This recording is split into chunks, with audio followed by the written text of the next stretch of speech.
just ends. And then you're looking at yourself in the mirror afterwards. I took a wicked shit afterwards because I got flatbread pizza. Oh, wicked shit.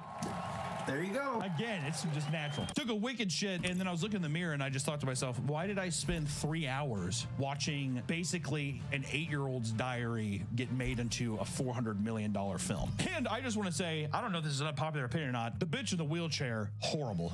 What an awful character. That's the one time in my life I've ever felt I've had almost no sympathy for someone in a wheelchair. That's the only time where I'm like, good.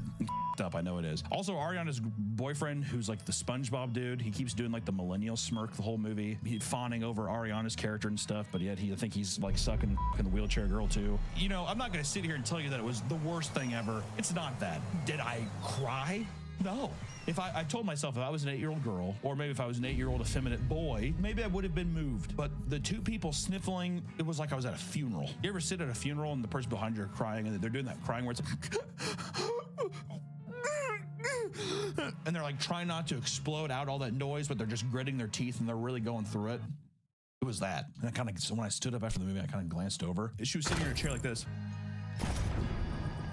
I was like, who are you reaching out for? I was like, I guess I have nothing really to say besides like, it's fine. You know?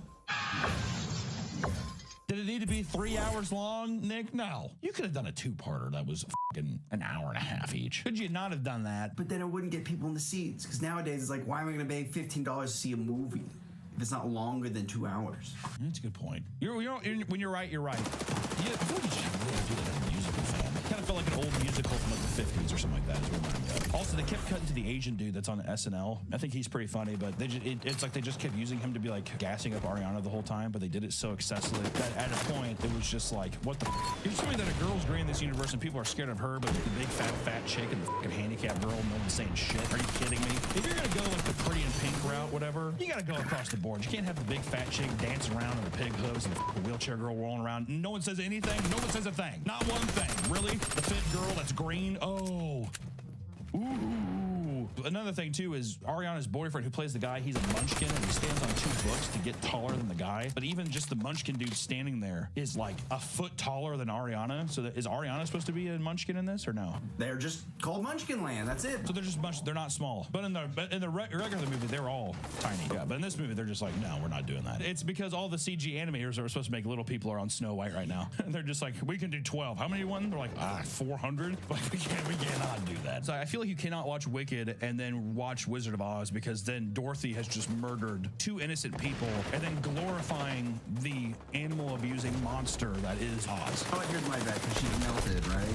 Yeah. I'm melting! She's gonna come back up. Well, maybe she'll already be green, but I suspect she's not gonna be green. I was telling you, it's gonna be in like Dark Knight or whatever. Dark Knight Rises, where it's like, let me die, let me be the villain. So it's like Batman sacrifices himself to be the bad guy. Yeah, Michael Caine's gonna toast the Wicked Witch of the West in like Peru or whatever. Some people just want to watch the world burn. That's what I'm saying. I think it's gonna be that. So it's like she's not really dead. Because the whole thing is, oh, you can't get wet, because that's what they're setting up to. Because they have a shot where she's like, oh, I can't get wet. But it's like, of course, I mean, she takes baths and shit, right? So they're gonna be like, I'm melting, but really, she just went and smoked and she left. I killed her, she melted. That bitch didn't melt, dude. They have some ditzy dumb white bitch clicking her heels and going back to Kansas. Also, Depression era Kansas. Dust Bowl, Kansas. Brutal. They're definitely gonna like tear up Dorothy, dude. That little motherfucker does not stand a chance, does she? They're gonna make her borderline. It's gonna be Unbreakable Girl is gonna be the sequel to Unbreakable Boy. It's gonna be about Dorothy and how they betray her in Wicked Part 2. You better watch out. So this is what I gotta say is, if you're gonna go see a movie, don't be this obnoxious fucking asshole. Just sit there and enjoy it. It's a fine time. The only reason that you're not gonna have a good time is, 1, if you go in being a pouty bitch, and then 2, if you ruin other people's experience by singing and making the performance about you. Because at the end of the day, that's what all these people shouting out, reaching for attention, is that they just want the performance to be about them and how good they can sing. Off with that. Just go see a movie, sit down, shut up, and stay in your place. We appreciate you so much. And thank you guys for watching. And hey, go see Wicked. It's a hoot. See you guys. It's not your seat. Go away. That's not gonna I pay my money. I have a right to to it. sit in your seat. Correct? Yes, That's my not, seat. That's not your seat. How can you tell it's not my seat? Because your ticket holder seat on the line. Well, that's fine. Whatever. Do your own house. And No, I'm not being an asshole because you're being an asshole. I am not. I'm a patron here. Okay, and I'm trying to...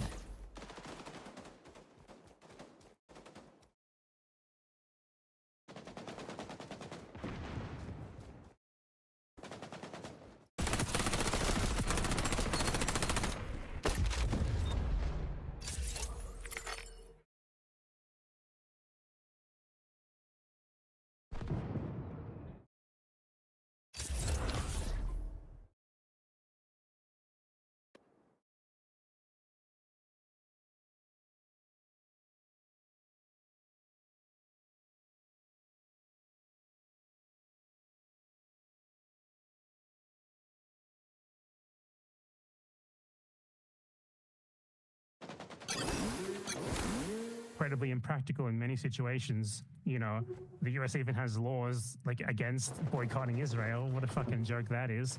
Even on like an individual basis, it's not allowed. Yeah, I think like on a moral level, it's fine. As to whether it's possible or practical to do, it would be. But as long as like the Western bloc remains so united in favor of Israel, it's difficult to pull off. Actually, let me see if Ethan is live streaming right now. It's Monday. There should be a new H3 episode coming out. Because Frogan did a podcast with Bath Hasbara on last week. Oh yeah, and like it drove Ethan insane because the host of that podcast, like the best part is that he is an anti-Zionist Jewish man. So that is the like kryptonite to Ethan's argument because like the one insult that he has is gone. Shit. Exactly. Oh, no, you'll probably just call him a capo. He has two insults. He has those two: anti-Semitic and capo.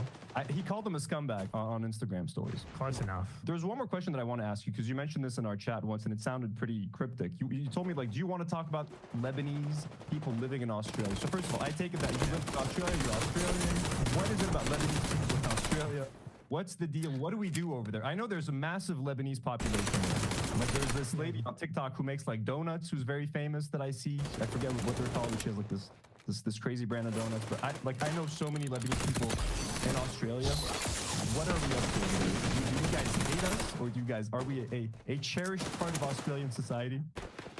Well, yeah, I think it's a Lebanese podcast. I might as well represent Lebanese people, even though I'm not Lebanese. Do some cultural appropriation. So like in Australia, like, you know, late 80s, early 90s, like tons of Lebanese and Iraqi immigrants as well started coming over.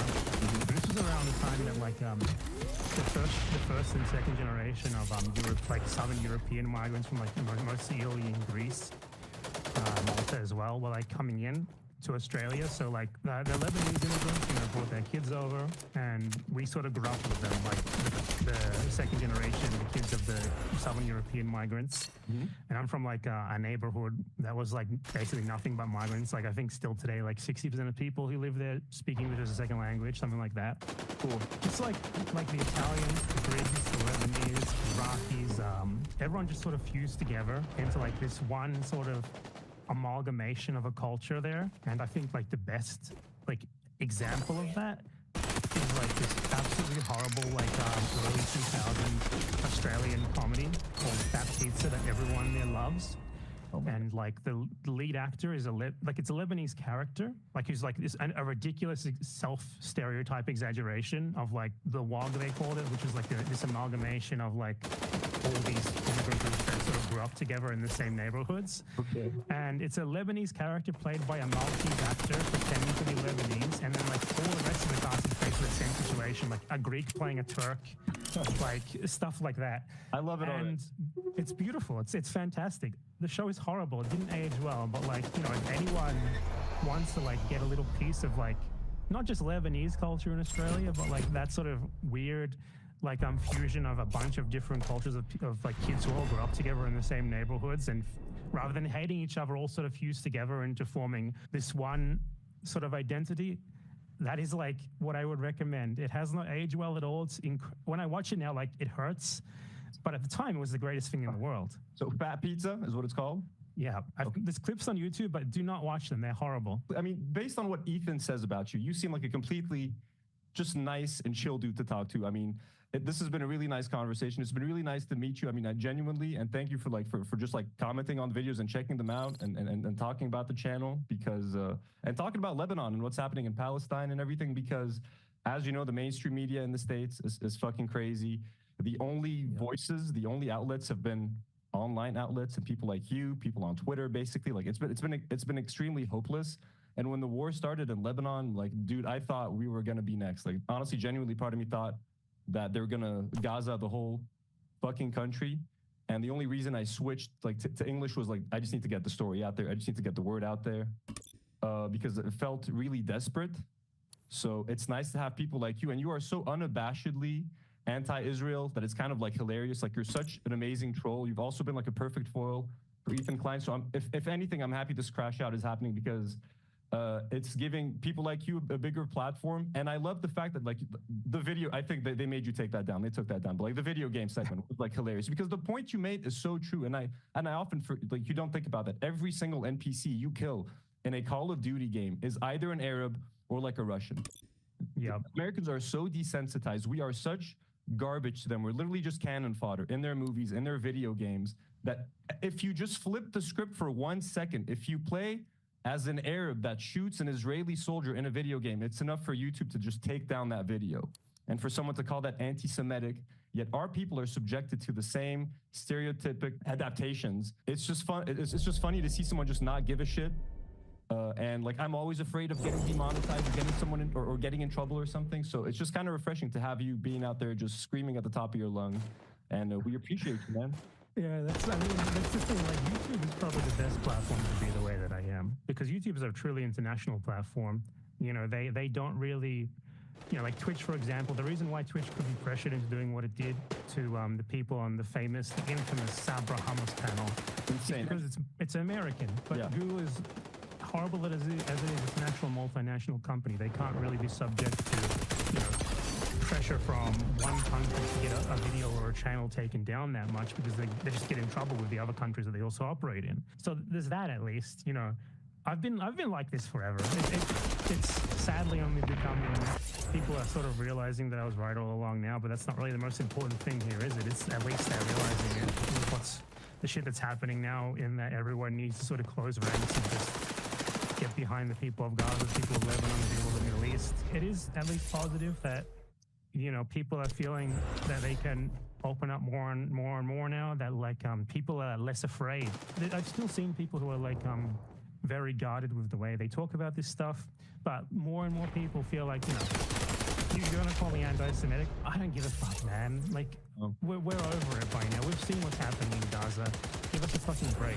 It's especially Arabs. Like, we feel like we have to be overly polite when we talk about these things, especially when we're abroad in the States or in the West. Because if you start yelling, it's just like, oh, you don't want to be a stereotypical crazy angry Arab, or you're going to blow like all the, you can't call Hamas a resistance force. You have to call them terrorists, or else you're automatically labeled anti-Semitic or terrorist sympathizer. It's just you're just constantly walking on eggshells. But I think it's too late to be polite. There's no time to be polite anymore about this. Like, people are literally getting massacred every single second.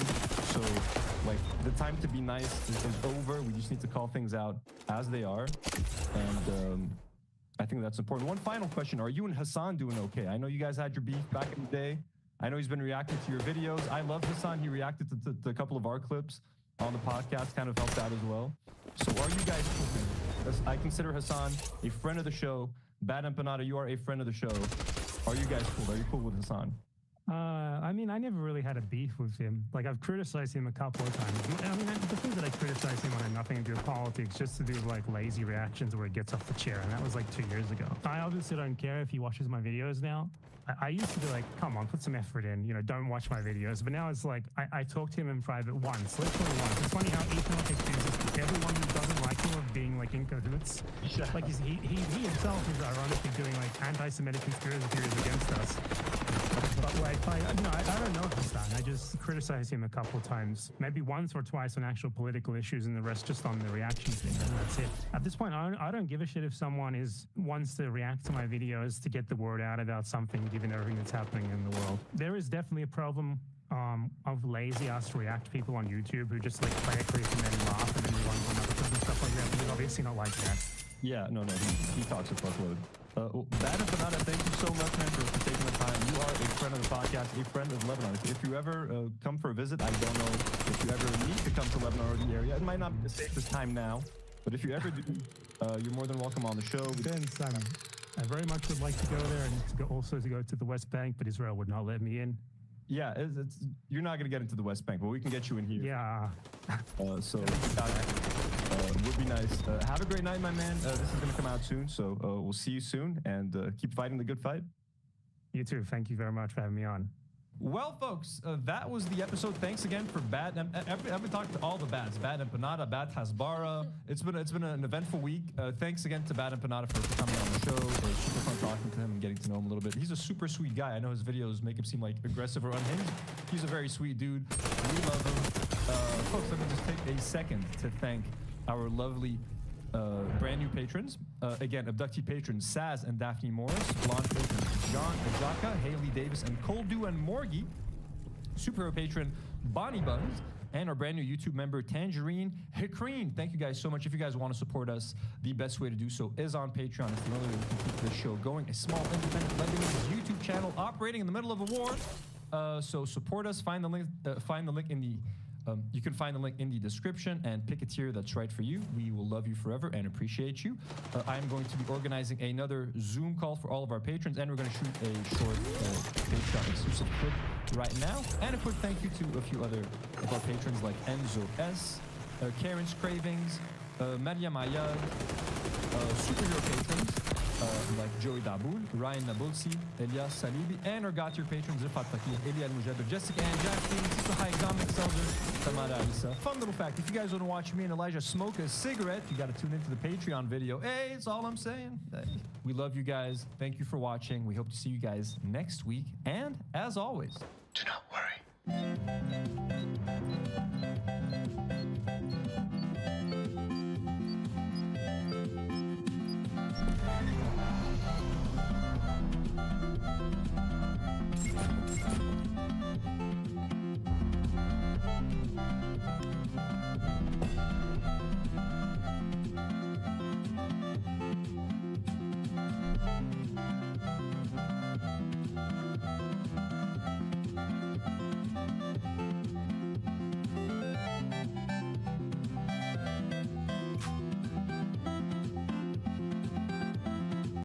Raped, okay?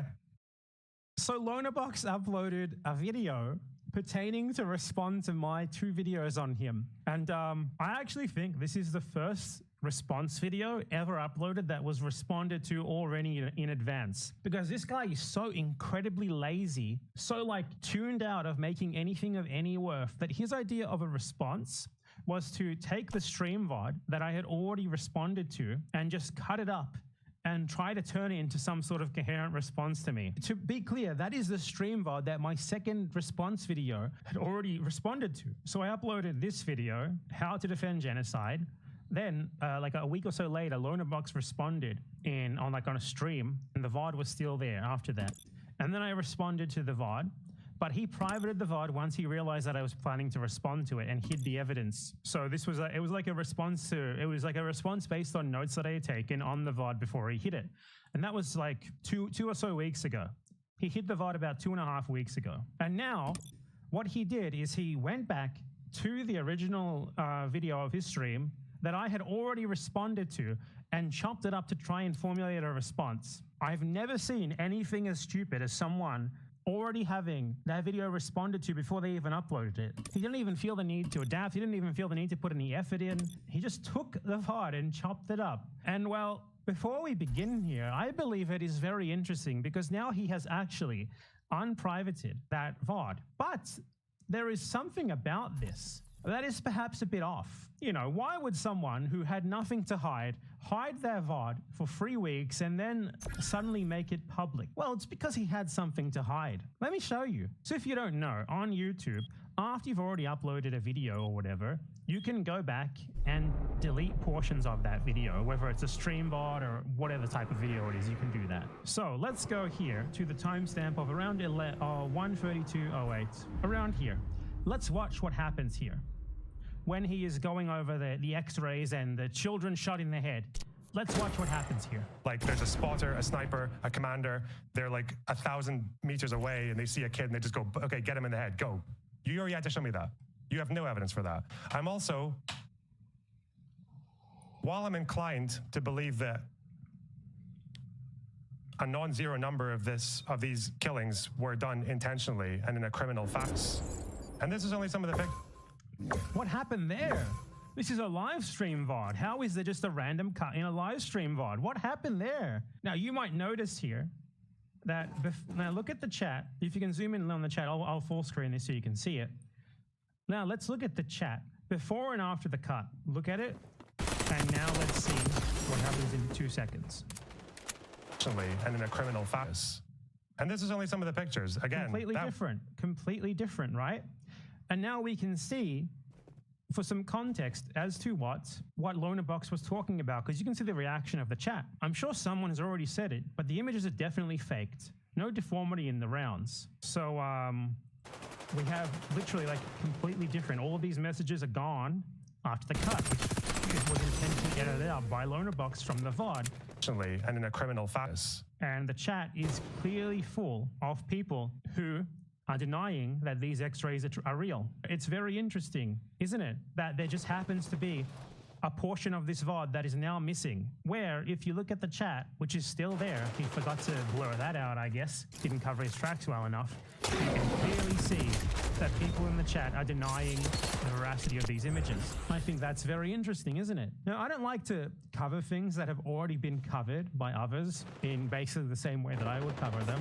I feel like it's a waste of time. So for like the first part of his video, he spends literally, I shit you not, like 15 minutes 10-15 minutes changing his argument on the children shot in the head before he then claims that I lied about him denying the X-rays, which, you know what, even if I had lied about that, which if that was a lie, why did you cut out a huge part of your VOD? Why is there just a huge part of the VOD missing? For one, it would be quite simple because I didn't have the opportunity to go back and watch the rest of the VOD to see what else he said about it because he privated it.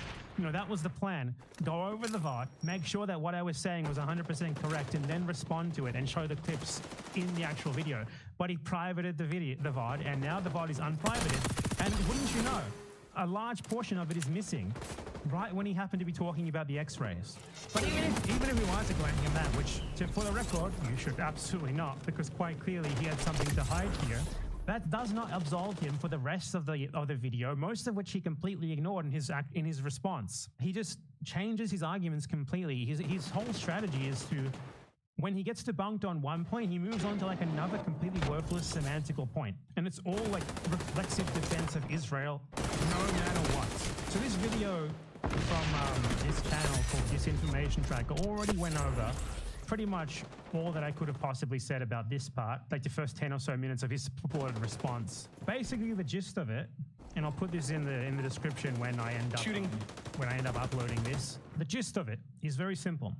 Lonerbox tries to change the terms of the argument from here are a bunch of children shot in the head by Israel to why are these children killed by like crack sniper teams or just by normal soldiers. That is his entire argument, and he spends 10 minutes on it. And it's especially funny given that, as you can see in this clip that Lonerbox literally watched, the person who brought up the sniper thing, who argued that it couldn't have been a sniper in the first place, and therefore who was the reason that I spoke about snipers at all, was literally Lonerbox. But the problem with sniping isn't like the accuracy is not. This guy not knowing how sniping jobs work. Co-commentator Mehdi Hassan.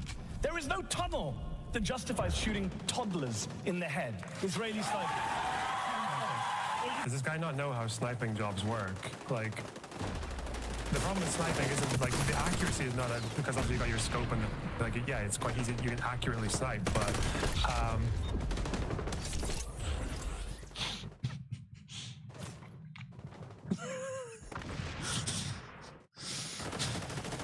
and now he changed his argument too. But maybe technically those children weren't killed by snipers. Targets and personnel move really, really fast when you're sniping. Like, snipers make their decisions in less than a split second in combat situations. This guy already pretty much covers what I would have wanted to cover on this, and he does it for 20 minutes, so this is more than good enough of a response to this garbage. But there's a clip here that is like basically... Lonerbox also insists, by the way, constantly, there is no evidence of that. There is no evidence of what you say with these children being killed, blah, blah, blah, while he has the evidence on the screen. It's crazy. Like his whole strategy. It's the David Irving defense. David Irving is a famous Holocaust denier whose defense was basically to say, of the Holocaust was to say, give me a specific document signed by Hitler ordering the Holocaust, or it never happened, or at least Hitler didn't know about it. That is Lonerbox's entire being to a T. None of this was intentional, none of this was systemic, unless you can hand me like a specific document, a smoking gun, a leak from the IDF high command that proves it. His entire argument is decontextualization. It's the equivalent of someone saying, okay, Babi Yar was, Babi Yar massacre in which 50,000 Jews were killed by the Nazis. You have no proof that this was part of a systematic campaign to mass murder Jews. Where's the proof? How do you not know that this was just one isolated massacre? It's arguing something like that. as if there is not like a clear, much broader campaign of massacring civilians that was just one part of. His strategy is always the same. How do you not know that these children were just individually killed by like rogue IDF soldiers? How do you not know that perhaps these children were just individually killed upon the orders of one rogue commander? Give me a specific document from the IDF High Command ordering the deaths of these children, or you have no proof that's not the case. As if Israel is not massacring civilians in droves, in tens of thousands or hundreds of thousands, every single day. As if this is not just one small part of that. As if there is not a broader context from which we can infer clearly, with far beyond any reasonable doubt, what they are doing and why they are doing it. It is pure pseudo-intellectual wankery that can only work on the dumbest Americans who perceive a British accent as making someone intelligent, no matter what they're saying. He literally said, commanders aren't very high up in the chain of command. It is unbelievable. So here is like Lonabox's incredible like coup de grace, the argument of the decade. Kilometer away. What scenario are you imagining here? Sorry, if you think this is the case, that there's a policy from the IDF down to sniper units from long distances where you've got the sniper, the spotter with the fucking binoculars, then you've got a commander on the radio, then you've gathered intel beforehand to tell them where to go and where to aim for with coordinates and everything, and then it's all happening over communication. Notice loaner boxes. No one cares about any of that. What we care about is that there are fucking droves of children shot in the head. No one cares how they were shot in the head. We care that they were shot in the head in numbers that simply are impossible to produce unless it's being done intentionally, as part of a broader military campaign where children are being massacred day in and day out in a clear, intentional campaign to massacre civilians. You're David fucking Irving. And besides, in the first place, the reason why anyone was talking about snipers was because he talked about, like, his initial argument was not this, it was to say, come on, man, if snipers shot those kids, it was by accident, because that's how sniping jobs work. Anyway, let's go to his channel and check out the rest of his incredible response video, which, to be clear, got far more views than any of his other videos recently, just because it has me in it, yet still got basically shit views. Like, he's selling his soul for nothing. Destiny must pay him or something. It's so weird that a guy like this has an editor. Where's the money coming from for the editor? Very weird. This is the best thing you could do, is to throw together a haphazard response to a video that was already responded to. I wonder if he included the part about his incredible argument about friendly fire. They like to use this term clip chimp. Like, in my response, I played the rest of the clip that he claimed had been edited out. Like, so let's firstly establish what is Lonabox's normal standard of evidence that he accepts. So Lonabox believes that Hamas engaged in mass rape on October 7th because a couple of Israeli witnesses, most of whom are linked to the Israeli state, claim that they saw someone being raped. I don't think the evidence of the rapes is as weak as you're making them out to be. It seems to be the evidence for it is about as good as we can get for any conflict in the past, and ones that we've happily accepted. So Lonabox is happy to accept that as evidence for Hamas mass rape on October 7th. Yet dozens, at the very least, hundreds in all likelihood cases of doctors who saw children clearly shot in the head in ways that could not be anything but intentional, given the frequency of it, given the clear pattern of it happening, given the fact that they were seeing multiple people coming in every day with children with bullets in their head. You would think that, like, that would be enough evidence for him, given how easy he accepts Israeli claims. But no, it wasn't. What about another example of Lonabox just accepting whatever the fuck Israel says, no matter what? So let's take a look at Lonabox's standard of evidence for there being a famine in Gaza. Let's see what he accepts for that. Let's see what his single citation for his claim that aid in Gaza is adequate, that Israel is not doing anything to impede it, that there is no famine in Gaza is. Let's check what that is. Let's find out. Let's click this link and see where it takes us. Gaza aid data.government.israel. Well, I'm convinced the Israeli coordinator of government activities in the territories, aka the Israeli official occupation agency. Look, guys, look at all these big numbers that we sent them. 100% real, no fake. Well, I'm convinced. That's a high standard of evidence. Damn. So Lonabox's evidence for Israeli claims is whatever the Israeli government says. Lonabox's standard of evidence for Palestinian claims is, well, first it goes, it was an accident. Then it goes to, well, do you have any proof that a sniper did it? Then it goes to, well, perhaps it was just one bad apple. And then it goes to, perhaps it was just one bad commander. And then it goes to like, I'm going to try to find some random way to argue my way out of this by like trying to play some semantic word games with you. He is David Irving personified. It is really that simple. The David Irving of our day, except honestly getting way less out of it than Irving was, given his failed YouTube channel. That seems to be the only thing that he has as a result of it. Unless, you know, the Israeli payments go a lot further than what we have previously gotten to know, because he definitely got paid to go to Israel at the very least. It was an all expenses paid trip. Aside from that, who knows? Now let's see the rest of his incredible response. Apart from the child shot in head part, what else has he got to tell us? Okay, so the first part is him watching an Ethan Klein video, apparently. And then the next part is him like skipping through my video. Where does he actually respond to it? That's all right, in their heads, okay? We covered this on my stream. The heads. Those x-rays, by the way, which the New York Times said they had corroborated with actual pictures of the injuries, which they did not publish because they considered them too graphic to show. I personally think they should have published them, because then idiots like this wouldn't be able to try to deny them in this way, but they didn't. Idiots like this wouldn't be able to try and deny them. Interesting. I'm not sure who he's talking about there. This guy he's literally, his entire pathetic little career is denying the mass murder of Palestinians. That's his one claim to fame is that. So he goes on to do his own little amateur forensic analysis of those x-rays, and he started claiming that they were either fake or that they were misleadingly presented. Basically the same conspiracy theory that... Now remember, I misleadingly presented. The misleading representation I said came from people like Hassan and Mehdi Hassan, because they said that they were all sniper bullets. Does this guy not know how sniping jobs work? And that is the argument that he decided to go with. Come on, guys. It wasn't Israeli snipers, even though I'm the one who originally argued on those terms. It was other Israeli soldiers also shot children in the head. Whoa, shit, we're destroyed. The New York Times article doesn't say that. The New York Times article doesn't claim to say what weapons these bullets were fired at. Who gives a shit what it says about the weapons? You're trying to change the problem from that shooting fucking kids and massacring them into, well, what type of weapon did they use to do it? It's the most pathetic, self-cocksucking debate lord shit you'll ever see in your life. Honestly. They don't say that. That's just been inserted by these other people. I don't even know how you'd know, because... Isn't it funny how he skips like the first 20 fucking minutes of the video too, by the way?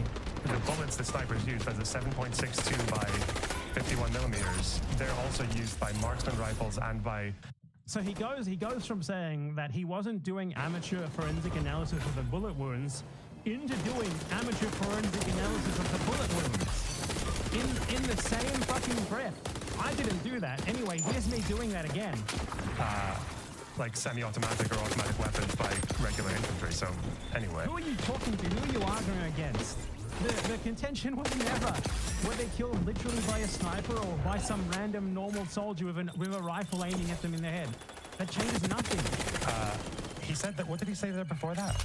Or either the fake or they were forensic analysis of those x-rays, and he started claiming that they were either fake or that they were misleadingly presented. What an unbelievably dishonest, inbred cousin of Che Guevara piece of shit this guy is. Anyway, so here's the part of the video again where Loner Bucks edited out the part where he did that. I love to just make the VOD private. What a fucking... Like, the thing is, like, he intentionally did everything possible to impede my ability to respond to him. And then, once he finally put the evidence up, it was edited. He edited out the things that I had responded to. Again, let me show you. Timestamp 1:32:08. A non-zero number of these killings were done intentionally and in a criminal fashion. And this is only some of the pictures. Again, that witness who said that 2 kids were actually hit by sniper fire. And he says this like right after doing amateur forensic analysis of the fucking caliber of the bullets in the children's head. As if anyone gives a shit. But he's trying to turn the debate from Israel shot these kids in the head to, well, Israel shot these kids in the head with this specific caliber of bullet. No one was talking about that. You brought that up. I tried to say they were fake. Is that what I said? In a video that he watched and took notes on? This is what I actually said, by the way. article. Notice how what he's saying, this is him citing something 20 fucking minutes before the part of the video that I watched where he did this. 20 fucking minutes beforehand. Because you know what happened here, right? I watched parts of the VOD. I took notes on his response, his hilariously terrible fucking response. And then I was going to go back later and watch the rest of it to make sure I didn't miss anything. And he hid the VOD because he was so fucking terrified of my response to him that he literally hid the evidence. And now he finally unprivates the VOD and it has clearly been edited in an egregious way where large parts of it have been removed. Such a fucking joke. That is based on... And now he goes to one specific part of the VOD, which again does not absolve him one little bit, because, as I said, later in the video, he goes over like the fucking x-rays and analyzes the caliber of the bullets in the children's heads, like amateur fucking forensic analysis, and you can clearly see from the context of people responding to him in his chat, which I will show again here. There are people in his chat denying the veracity of the images and talking about the caliber of the bullet in the fucking children's heads here, showing again that he was indeed engaging in amateur forensic analysis of x-rays of children shot in the head. So, yeah, fuck off, you whine. Statements from doctors, nurses, and paramedics. You edited it out. Who basically went to the press and said that they had seen children who were found with single bullets. There's another cut there as well. Did you see that? Either in the head or chest. Okay? And they show x-rays. People in chat are saying the x-rays are hella sus. You're wrong. Sorry. These x-rays have been verified. And then he goes on to do amateur forensic analysis of the fucking x-rays himself. What caliber of bullet is in this child's head? If I decide that it is actually X caliber of bullet, that means that somehow, by some perverse logic that I invented, these children were not intentionally shot in the head. Yes, surely. Like, people who absolutely know much more than you do, okay? The images are real. Stop saying that, okay? The images There's only one person in chat, by the way, and I corrected it. I said that the images were real. Look at this fucking chat right here. One person. It's your entire fucking audience. And then he cuts to a different video. So this is like from another day where he responded to my response, but only to one specific part of it, something that he had then edited out the evidence of later before he actually made the VOD public. Excellent, right? And then after that, he cuts to his original response to my original video, which is the one which I had already responded to. And this is the part where he talks about the children shot in the head, which we just went over with that other guy's video responding to it. So he talks about that part. You know, only by the way, because Hassan responded to it. His plan was to ignore it until Hassan responded to it and the heat on him got too much to handle. pretty formative role in actively Israel does, and that's just what happened to come to his mind. A serious argument or anything. He's just desperate to defend anything that Israel does, and that's just what happened to come to his mind in that moment. This is the thing that we just went over with. He just talks about the fucking sniper event. Like, it's the one talking point that decided to talk about. He sticks to it for literally 20 fucking minutes, man. Like, it's all about, well, maybe technically they were not killed by sniper, or they weren't killed by a sniper, and that changes everything somehow. It was all an accident. As I said, his entire thing is attempting to argue that in spite of Israel massacring countless fucking civilians, hundreds of thousands at this point easily, his whole fucking argument is, do you have proof that every single individual one of these civilians' deaths was ordered from above? Hold up. Okay, so let's compare the length here of the VOD as shown here. This is when the VOD was private, so he was able to access it because it's obviously his YouTube account. Free 49.25. Now let's look at the length of the VOD currently. Free 47.16. So about 2 minutes and 10 seconds have been cut out of the VOD. They went back and edited the VOD. I wonder why they did that. Jesus, half the video is just the headshot thing. It's just the snipe, like, but I'm trying this desperate semantic argument that is completely different to my initial argument to defend the headshots on children and editing in like random things that I never actually said at the time. That I think like that I've said that. Like there's just I lie sometimes, but like this is his editor like desperately Googling and putting things on the screen. Like, look, it's him citing the fucking UN report that I myself refuted in the video that I responded to him on the Hamas mass rape narrative. This is literally him getting refuted by a video that was already out before he uploaded this. Like his editor puts on the screen, based on information gathered by the mission team from multiple and independent sources, there are reasonable grounds to believe that conflict-related sexual violence occurred during the October 7th attacks. I responded to that already, and I noted specifically that the standard of evidence that Lonabox accepts for the Hamas mass rape narrative is basically like 3 witnesses saying it happened. So let's look at that. And this just affirms that again. Like he's willing to believe that Hamas engaged in like systematic mass rape because like 4 Israeli state agents or people linked to the Israeli state swear up and down they saw it happening on October 7th. Oh, and by the way, people like Lonabox like to cite He got cited in advance by... He got refuted in advance by a video that had been out for a week and a half before he uploaded this. This is my opponent. These are my enemies. Give me a fucking break. UN reports into sexual violence on October 7th and in Gaza since then, and that report concluded that it was likely that at least 1 instance of rape by Palestinian militants of an Israeli occurred on that day. It concluded that, however, based on nothing but the same 5 or 6 witness testimonies that I mentioned. So it came to a very strong conclusion based on almost no evidence. It's super problematic and basically just exists to attempt to give some legitimacy to the flailing Israeli mass rape narrative. That narrative started out as Hamas systemic mass rape and then ended with this UN report which concludes that so like maybe rape happened if you squint a bit and you take very questionable eyewitness testimony with no corroborating evidence at its word. For one, it was not a real... To be clear, this was uploaded on November 15th. This was uploaded on November 26th. So by the time that he uploaded this response, he had already been responded to and refuted on nearly every point. Aside from the new random ones that he came up with, like the caliber of the bullets are different to a sniper bullet. Therefore, everything changes, and actually it's okay that they shot kids in the head. Investigative report, Israel has a policy of not allowing real third-party investigations into October 7th. So all that the people involved in this did is they went around Israel interviewing people being sort of chaperoned around by the Israeli government, and the only real evidence that they considered to come to that conclusion were a few testimonies. So nothing but individual witness reports. It is an extremely low standard of evidence, given that no one can even name who the rape victims were. There's never been any forensic evidence to corroborate any of this.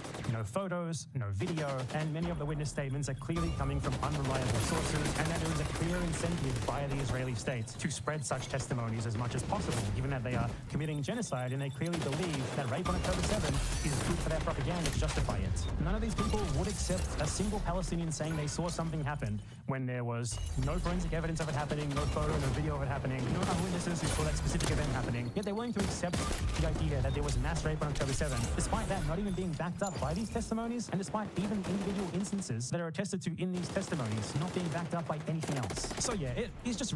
Okay, well, if I can just go back to my earlier video to respond to you, I would say that you didn't do a great job in your response.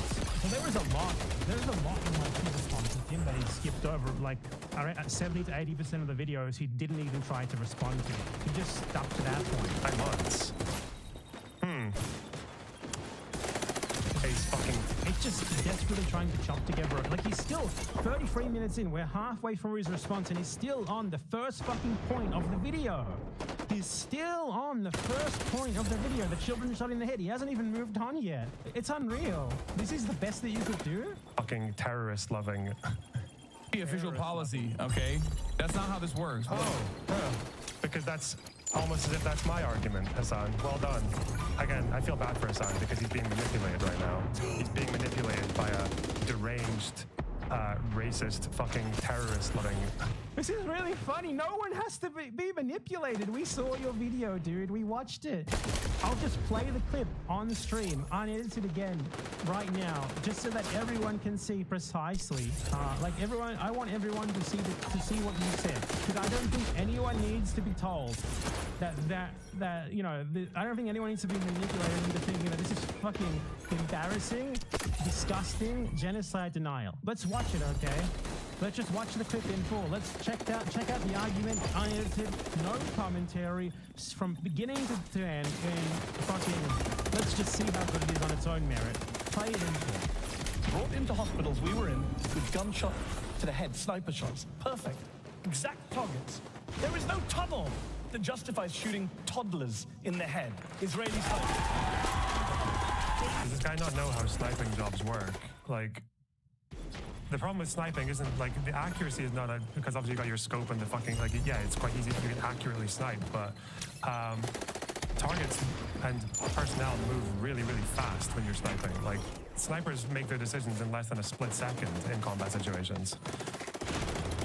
Unless he's suggesting there were just a couple of kids sitting on the hill and a guy opposite in a building just went, got him, take him out. Maybe someone committed a war crime. But I don't think that's Israeli policy, is to snipe kids for no reason. To snipe toddlers, but okay.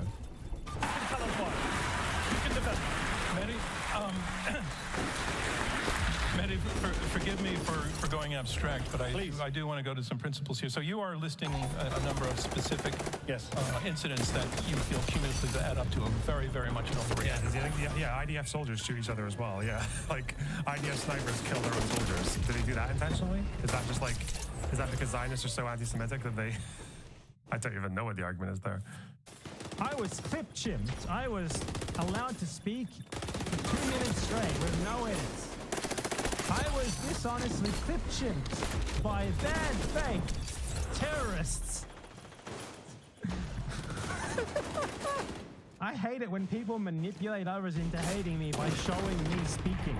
It's the worst.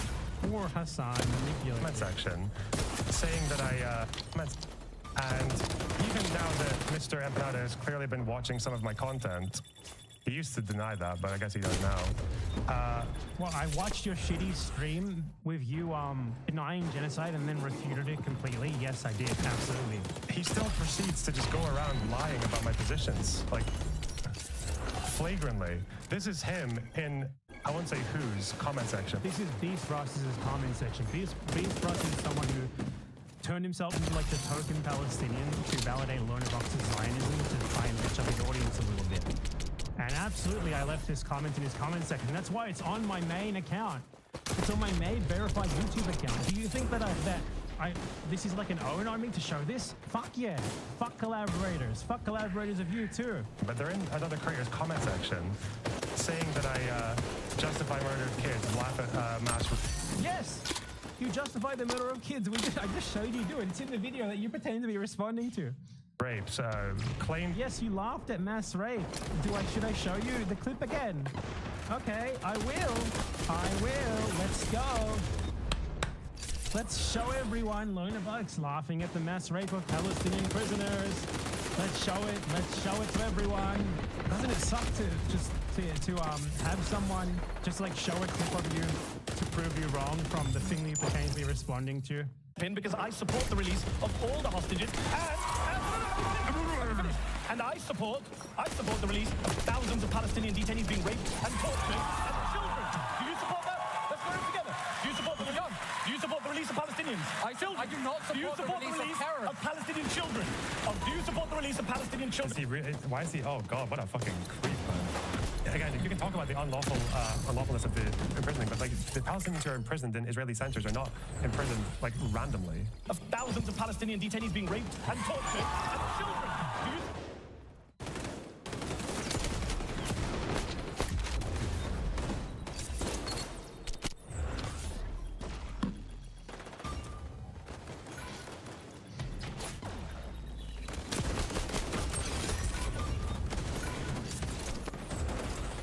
Say anything, do I? Yeah, can't imagine that bad Empanada would lie about you by saying true things, clearly evidence about you that you actually did. That Israel's crimes are not systemic, really. Even though this is after he's clearly watched the full clip. That Israel's crimes are not systemic. Yes! That's literally what you argued. You literally said commanders are not that high up in the chain of command. Every single argument that you make is attempting to absolve Israel of any sort of like you're trying to claim that the whole Gaza thing, which you deny is a genocide. You just went on fucking Ethan Klein's stream and denied that it's a genocide. You try to justify every little thing on the basis, well, it's an accident. Well, if it's happening, it's just because individual soldiers are doing it, or perhaps there's a commander who's not actually that high up in the chain of command. Should I show that one? Should I show commanders are not actually that high up in the chain of command? Would you like me to do that? The funniest clip ever made by anyone? I will. Funnily enough, though, Lonerbox did not respond to that part in this video. Lonerbox in this only responds to 2 specific talking points. Like he responds to three, actually. He responds to the thing about him doing X-ray scrutiny, amateur forensic analysis. Then he responds to the shooting kids in the head, which he completely fails to defend himself on. And then he skips to the end and accuses Hassan of laughing at mass rape. That's all that he did. And it took him an hour to do that. One of the problems there was the soldiers eventually were refusing to do it because of the unlawful order. There were some that didn't want to do it, but it was still like the commander issuing the orders, and it's a pretty open secret in the IDF, and it has been done before. I'm just thinking about his responses, and I'm already laughing. Yeah, so you're saying a commander did it, but a commander obviously is not particularly high up in the chain of command. Like, is it?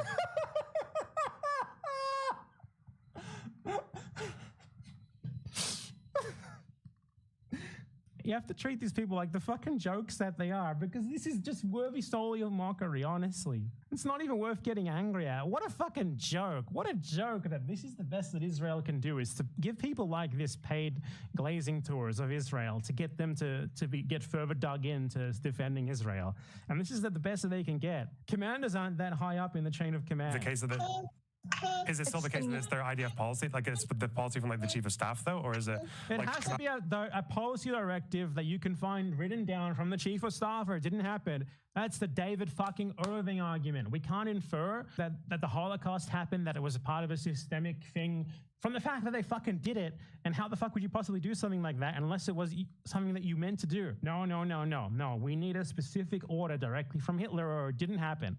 Lonerbox is in this claiming that he did not deny that Israel commits systemic crimes, while literally denying genocide, while saying shit like that to defend Israel from allegations of systemic crimes. It's insane that this is the best they got. Of me saying it, and chosen to chop out the half of me saying it. Which chopped out? What was chopped out? Oh my God, always. I can't believe it. These are so... Do you support that? Let's put it together. Do you support the release? Oh, he's getting the rape face part. The rape face part. How does he deal with it? Do you support the release of Palestinians? I do not support, do you support the release of Palestinian children? Do you support the release of Palestinian children? Why is he? Oh God, what a creep, man.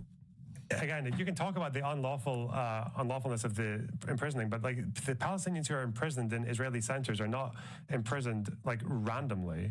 Of thousands of Palestinian detainees. Uh-oh. Oh my God, he skipped. They edited out the part. They didn't want to show his fans the zoom in. Unlawfulness of the imprisoning, but like the Palestinians who are imprisoned in Israeli centers are not imprisoned like randomly. Of thousands of Palestinian detainees.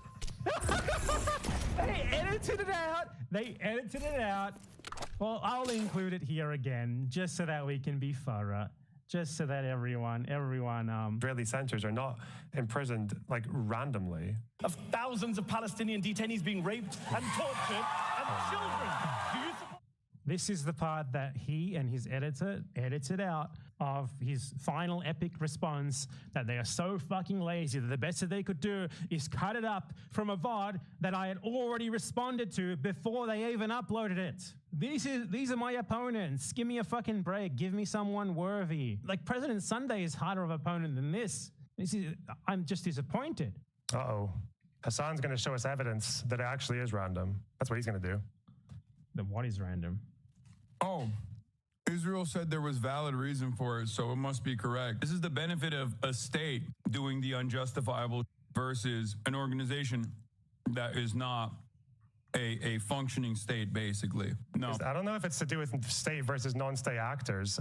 As I went over earlier, he just constantly uncritically cites Israel. Oh my God, he literally moves on to attempting to justify the mass imprisonment and rape of Palestinians by like Googling international law and coming up with his own amateur interpretation of it. No. The persons concerned will benefit by the provisions of Article 49 and cannot be deported. You understand that you cannot justify the mass rape of Palestinian prisoners in fucking concentration camps by citing your own made-up interpretation of Article 41, Article 42, or whatever other article that you just Googled. Do you understand that, right? He does not, because he goes on like this for the next 5 minutes of the video. And now he gets his gotcha against Hassan. Let's watch it. The gotcha moment. That he thinks I'm laughing at people being raped.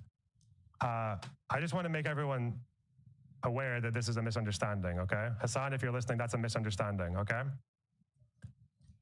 The idea that I was laughing at prisoners being raped, okay? Misunderstanding. I thought the victims were Jewish. And that's I thought the victims were Israeli. That's why I laughed. first of all, women were horribly raped. As I said then, I say today, Israel has a right to defend itself. We would. And how it does so matters. Far too many innocent Palestinians have been killed. And I don't really know how that one's going to fly. The big difference being that Kamala didn't say anything wrong. She didn't make any dumb comparisons. She's basically saying something for which there is no evidence of, whereas the mass rape of Palestinian prisoners in Israeli concentration camps is quite well evidenced. It would suck if I had already responded to this in the video that you pertain to be responding to in this fucking lazy ass, chopped up 2 weeks later response, wouldn't it? Would fucking suck. Wouldn't that suck? If I can just play a fucking video that came out 2 weeks before you release this to refute you. Lonerbox then attempted to deflect from that by bringing up a clip that him and people like him have been spreading recently. Why can I refute you by going back to a video that was already out 2 weeks before you pretend to be responding to it, Lonerbox? What is wrong with you? How are you like this? Supposedly laughing at what he called raped Jewish women. I will play that clip here. October 7, 1,200 people were massacred. Many young people who were simply attending a music festival. Women were horribly raped. As I said then, I say today, Israel has a right to defend itself. We would. Okay, so let's compare these two moments. One, Hassan was laughing at a woman bringing up the supposed mass rape by Hamas of Israeli women on October 7th. Here's the thing, though. Hassan wasn't laughing at them for being raped. He was laughing at that because there is little to no evidence that it actually happened. The evidence is incredibly sketchy. All of it comes exclusively from a few, very few, individual witness testimonies, most of which are highly inconsistent with later accountings of the same tale. None of these testimonies corroborate each other. There has never been any forensic evidence presented that corroborates any of them. Many of the people who give these testimonies have intimate links to the Israeli state. For example, they are from organizations like Zakat, which works very intimately with the Israeli state. Other testimonies only surfaced far later as part of carefully timed propaganda blitzes by the Israeli state. To put it simply, there is no evidence whatsoever that these testimonies are not simply made up, and they have been utilized by the Israeli state because they simply have no other corroborating evidence. And this is very weird given that the Israelis have a ton of video footage of October 7th, yet on this one point, which their propaganda has been harping on, they have nothing. So Hassan was not laughing at the rape of Jewish women there. And by the way, he did say Jewish in the original video. I have it grilled into my head because he does this all the time. People like him do this all the time. Notice how I'm completely correct there. He did precisely that, literally. I just want to make everyone aware that this is a misunderstanding, okay? Hassan, if you're listening, that's a misunderstanding, okay? The idea that I was laughing at prisoners being raped, okay? Misunderstanding. I thought the victims were Jewish. It's all he knows how to fucking do. Fucking loser. Always emphasize the Jewishness of Israeli people. They always want to paint it as if the only reason why anyone would do anything to an I should not be able to respond to someone who pretends to be responding to me by referring back to the video that they're responding to. This is so fucking embarrassing. Really, for any reason, it's just because of their Jewish identity and nothing else. Of course, in order to dishonestly frame opponents of Israel as anti-Semitic. But the point is, Hassan was laughing because there is little to no evidence for that claim, and it is a core part of the Israeli genocide justifying propaganda. They use it constantly to justify the genocide in Gaza, to kill those kids who got shot in the head. Meanwhile, the evidence of Palestinians being mass raped in Israeli concentration camps, in comparison, is so much better. There's so much more of it that it's honestly a joke to even compare the two. Not only are there multiple witnesses who corroborate the same events, but Israel itself... Don't even need to say anything to refute you, Lonerbox. What's the issue? How does anyone watch him, honestly? Actually acknowledged what was happening. Israelis held pro-rape rallies because they thought the rape was actually good. Israeli politicians talked about how the people who were raped deserved it openly. And despite the fact this happened in, a concentration camp, a prison, we have video evidence of it. Okay, you get the fucking point, right? What else has he got to say for himself in this epic video? That was the end of the first video. That was like the last point. In this video, he responded to 3 total points that I made against him. In one of them, he edited out the evidence of what I was saying. In another one, he came up with this new ridiculous argument about semantics regarding the sort of weaponry that was used to kill the kids, which doesn't change anything. Then his last point was to deflect from him laughing at Palestinians being raped by accusing Hassan of laughing at Jewish women being raped, as he called it. It is such a fucking joke. The rest of this video is just him going over the classic bad empanada tweets. this is just perfectly fucking acceptable. Like complaining that I said like settlers in the Gaza envelope, but they are settlers. By the way, that's very funny that he would bring that up, given that Ethan Klein, in his discussion with Lonerbox, outright said that he thinks West Bank settlers are valid targets, which is very funny. I wonder if Lonerbox agreed with him on that. I'm pretty sure he did, because if a West Bank settler on the frontier is a valid target, how is a Gaza envelope settler not? How not? It's the same fucking thing. I agree. On the West Bank, like, these people are, when you talk about like colonial settlers and stuff, like that's what's actually happening in the West Bank right now. And these people are, like, I mean, more or less valid military targets, in my opinion, right? But in Israel proper, as you describe it, Lonerbox does not seem to disagree with that. He just doesn't say anything. Like, what Lonerbox is doing, he's engaging in an attempt to sort of clean up his image after he got called out for the wanton Zionism. And now Ethan Klein can say that to him when, like, he literally, like, after this happened, the day after this happened, he uploaded a video complaining about me for saying that Gaza envelope settlers are just as valid targets as anyone in the West Bank. God, Ethan fucking Klein. Ethan Klein, for the sake of like trying to posture to like as not a Zionist, will say things that he just doesn't even believe. Like, he does not think that West Bank settlers are valid targets. He does not think that. There's no fucking way that he thinks that. There's no fucking way that Lonerbox agrees with that.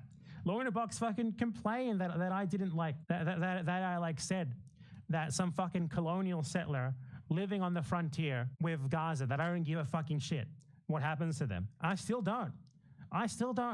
You live in fucking Israel. You could live anywhere else in Israel, but you choose to live in the settlement strategically chosen for its defensive value by the IDF.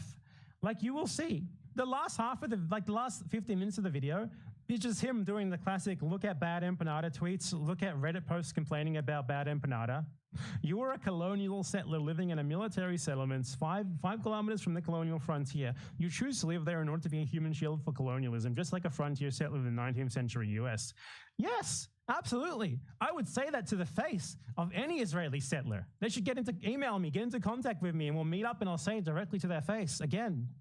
So it's literally just the truth. I'd love to see him try to argue. Like, even Ethan Klein thinks that. Ethan Klein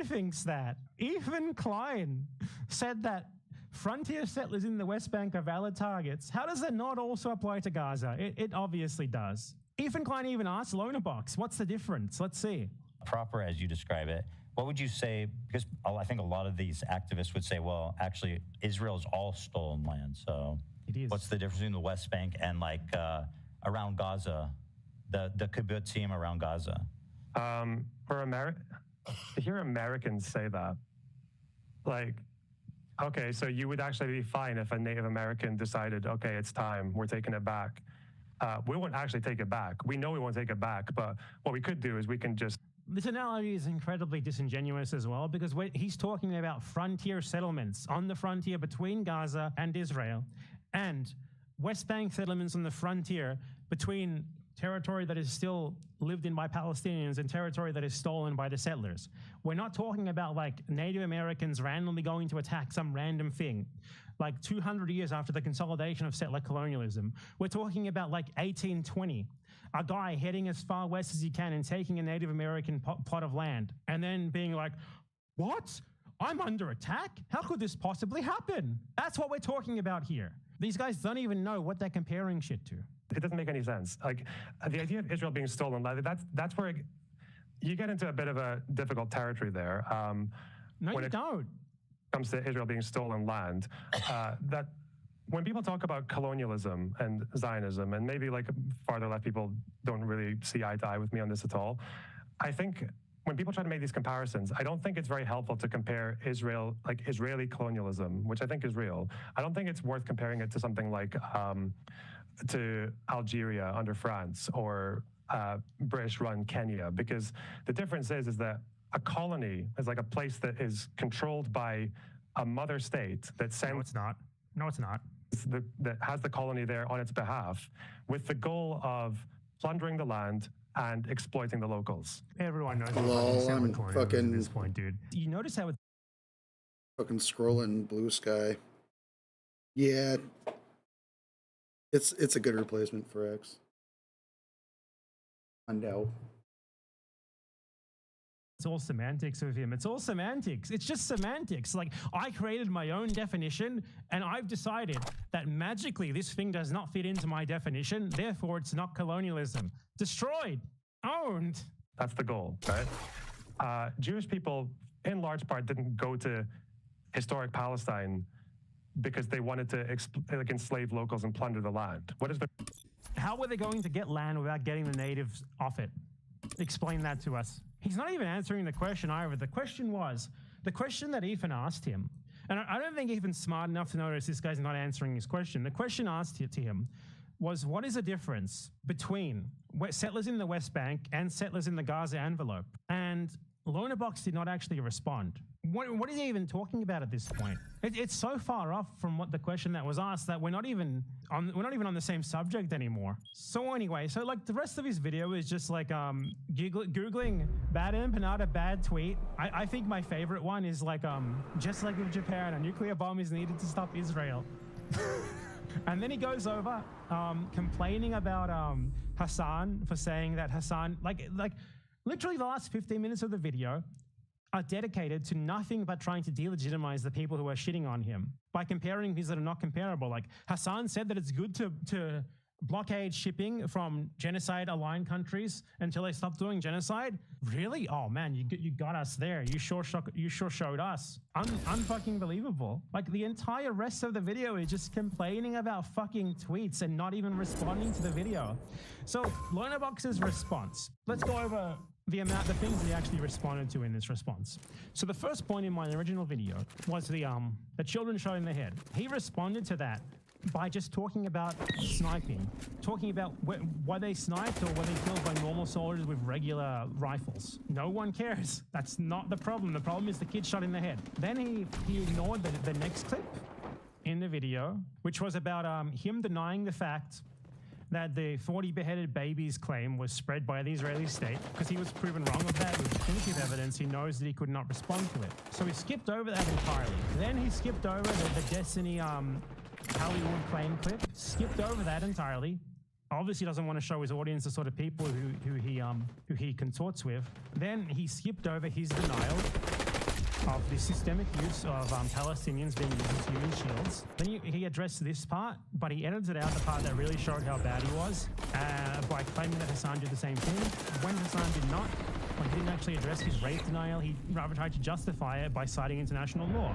Then in the response to him, he did not address the first part of the video, which shows him and Destiny like laughing about genocide. He did not address the points, the response to him on his initial argument regarding the kids being shot. He did not address especially the part where I refuted his ridiculous gotcha argument. He tried to address me saying that he did amateur forensic analysis of the children shot in the head by editing out the part of the video where he did that. He did not respond to my rebuttal to him regarding the Palestinian prisoners being raped, which included, by the way, me citing a video from his own channel to show that. And he did not respond to my rebuttal to him dishonestly comparing him laughing at the factually far beyond any reasonable doubt proven mass rape of Palestinians by Israel with the far less proven supposed rape of Israelis on October 7th.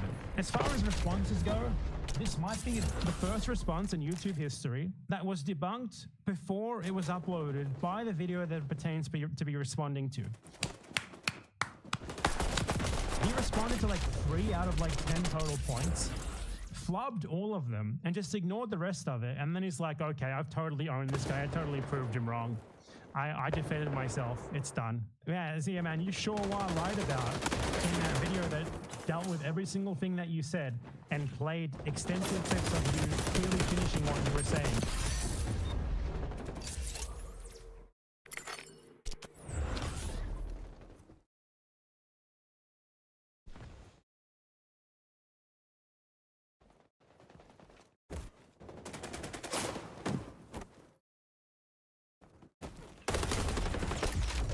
was one thing recently, there was that Ethan Klein story that I'm going to be looking at through like a 10-layer deep response to it, which for some reason includes Felix Biederman. Ethan responded to Matt Lieb, I don't know who that is, for something.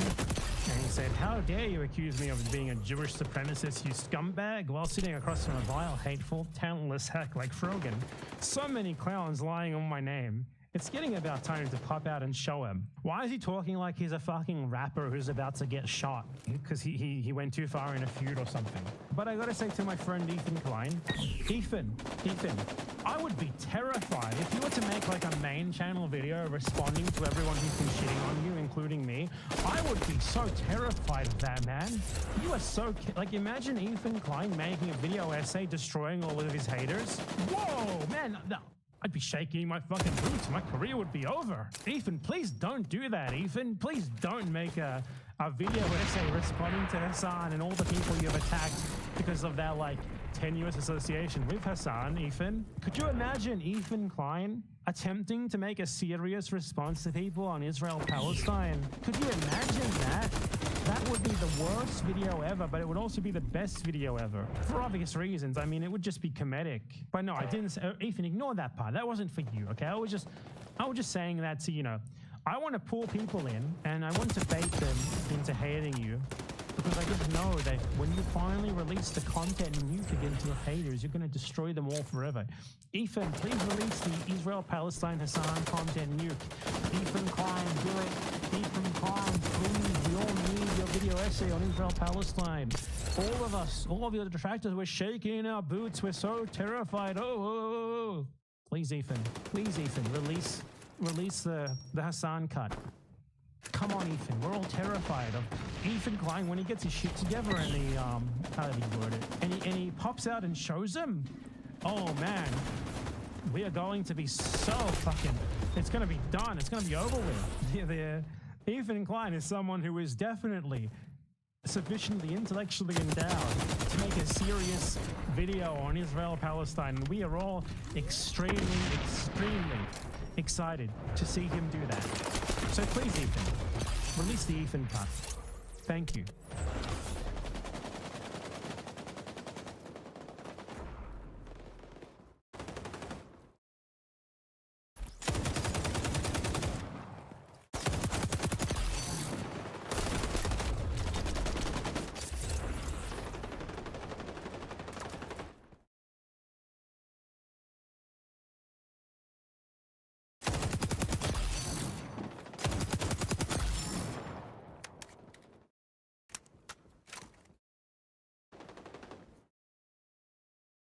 Should we play this clip of Hassan? Because it's a little inspirational. Sure. We should make it a little bit.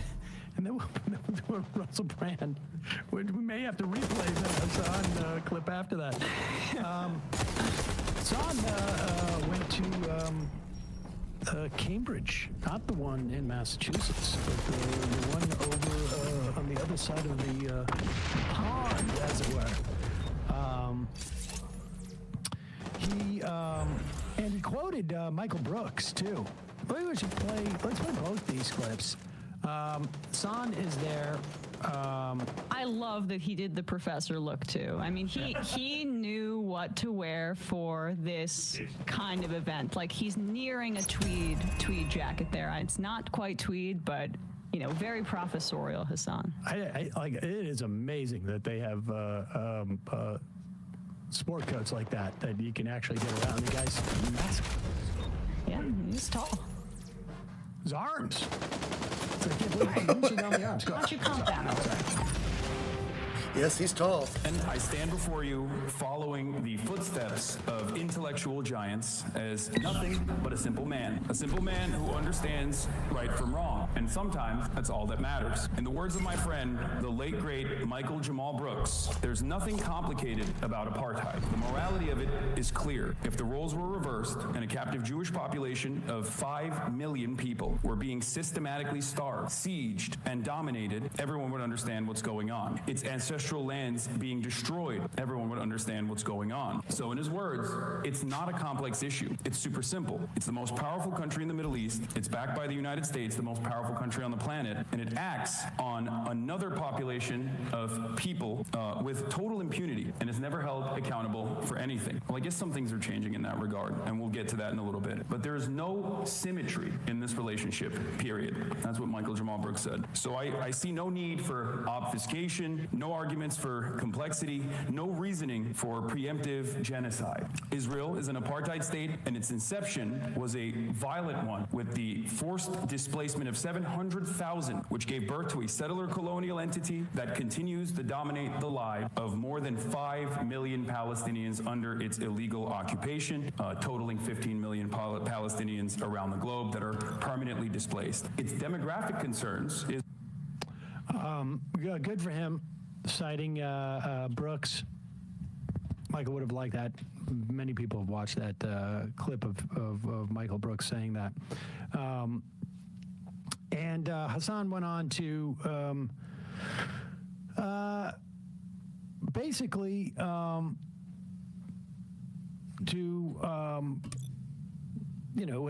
with a message of hope, as it were. It is completely understandable that people are feeling a little bit exhausted already and demoralized, and but there's plenty of examples in just the U.S. history alone of times that were even more despairing than we should now. And in many ways, we have more mechanisms for people to influence outcomes of things like happen with our government. And so here's Hassan wrapping up in Cambridge.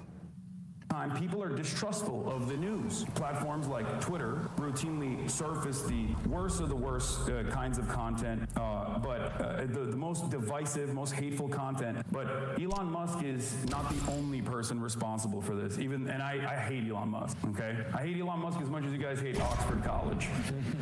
I heard that if I say that, I'll get some applause breaks there. So that was my exit ramp.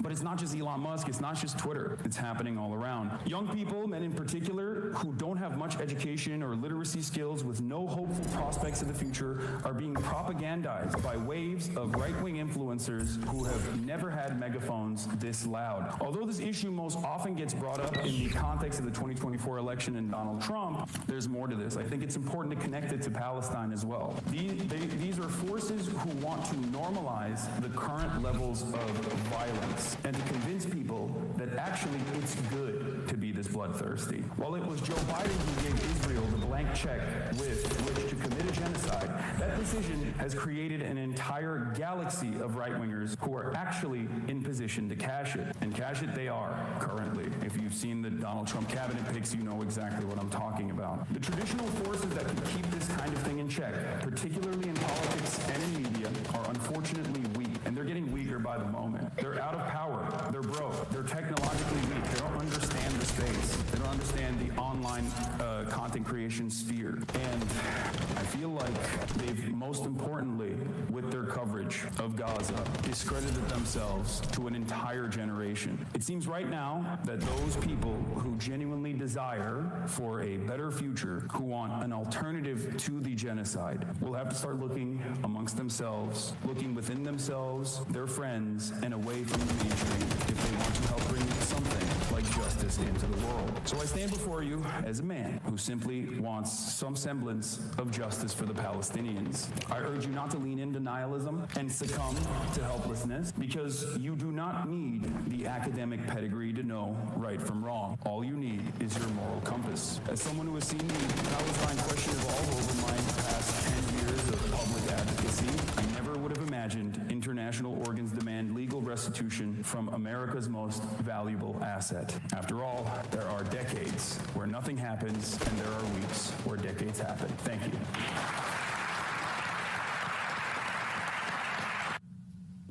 Good for him. That's great.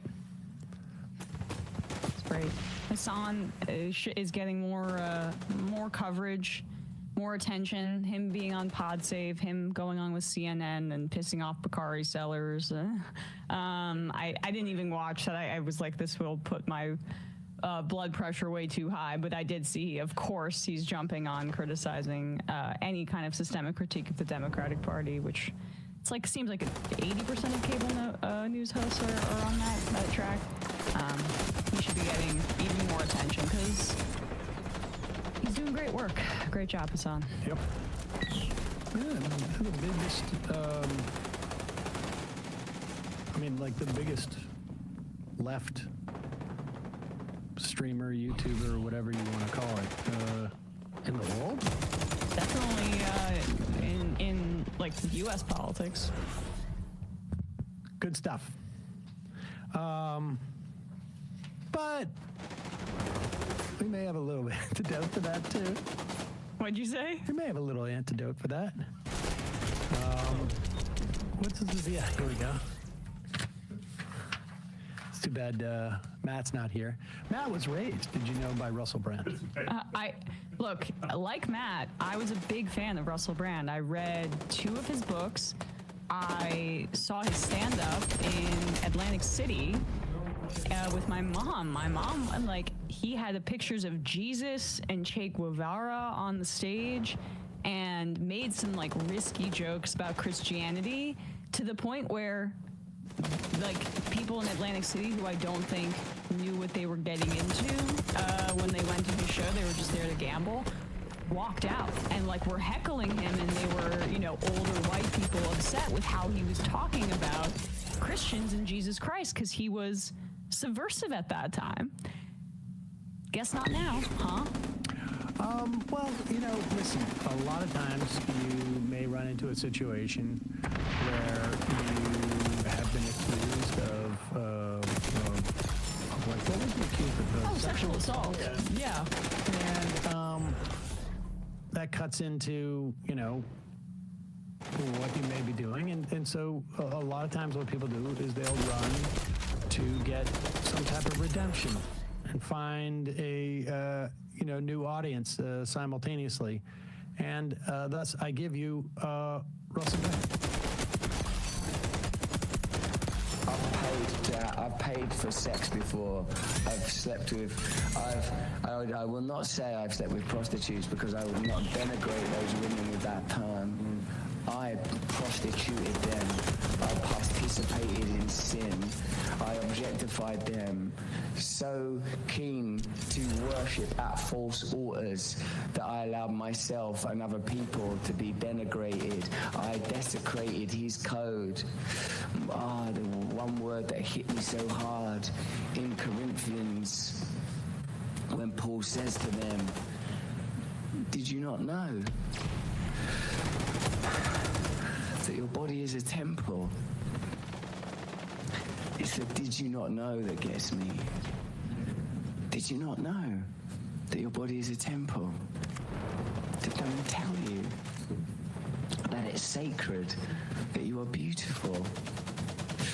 You can't have known, otherwise you wouldn't live like that. You can't have known that you are loved, so loved that he would do that for you. He did that for us. How long is this going on? Doing the stuff that he got nailed up there for. Did you not know that your body is a temple? I mean, look. Russell Brand is bouncing around looking for you know,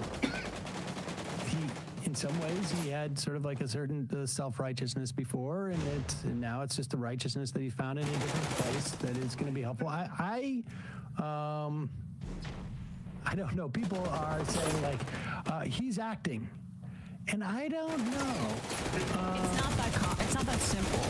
You know, people can convince themselves of things when it's necessary. Like the idea that he's just saying that, I prostituted them and I need to redeem myself. In 2006, when he was 30 years old, a now woman claims that he assaulted her when she was 16 years old and still in school. Well, let's talk more about when I did the prostitution. There were other allegations by a girlfriend at the time. In 2012, a woman alleged that Brand raped her against a wall at his Los Angeles home in July 2012 after she refused to join him in sexual activity with a friend. She told the Sunday Times that she went to a rape treatment center the same day and had therapy for 5 months. And the records that were given to the Sunday Times show that she did contemplate civil or criminal proceedings but decided against it at the time. Tim Pool would say that if she had gotten pregnant from that rape, that she had failed her duties to society and needed that baby as to be born. Well, I did say I've objectified women. I know. Right? I'm redeemed. So, let's not get into the details of the whole thing. I mean, there's more. There's more than the ones I just listed, but... Did you not know? I mean, apparently you knew, and people reported me. Right. But let's just pretend no one knew. And now I get a get out of jail free card because I found jail, J, Jesus, J. Jesus. Both. His body is a temple, but apparently not the women who he allegedly violated. Their bodies are now more I like said I bus stops. objectified them. I objectified them. So I'm okay now. I feel pretty comfortable I've been reborn. in saying he's a delusional narcissist. Yeah. I feel pretty comfortable in saying that. Well, we'll see. And there's no, as you've said before, what was that guy that went after Tony Dokupool? And he was a convert and was the converts are the freakiest. They're the most, late religious converts are the ones that are the most dogmatic and the craziest. Our incoming vice president being born again. XDefiant. Thanks for reminding us. Those are the ones. They go at it hard. You're looking for something to lean on. That'll be it. Hey, folks, don't forget to hit the subscribe button and check out our daily show. We do it every day at 12 p.m. Eastern for about 2.5 hours. We even take phone calls. You should check that out.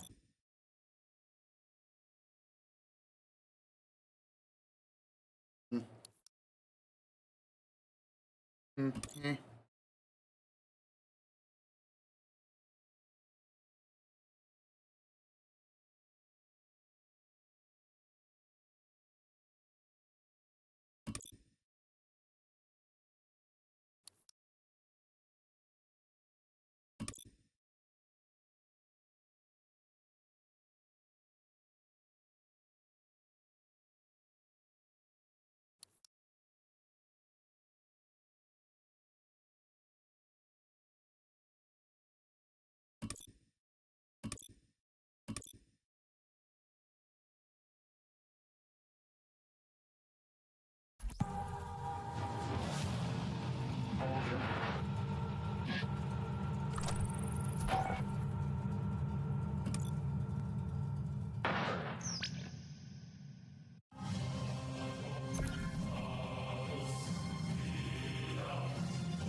Gone are the days of American exporting excellence.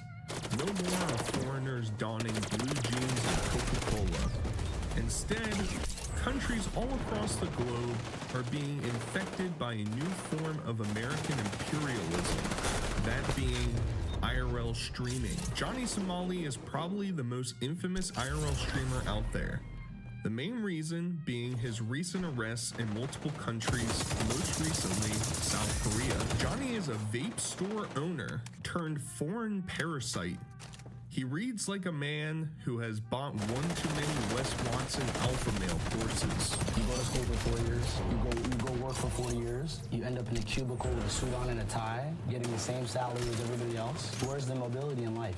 I would rather take a risk and live a different life, you know what I mean? Live in different countries, meet new people. And that's why I kind of aspire to start my own business. And that's what I did. I ran a vape company for a while. I still run it now. And that kind of gives me the freedom and the income to pursue my passion, which has always been content creation, but I've never had the time to do it. It's either I was working, or it's either I was in school, or it was either, you know what I mean?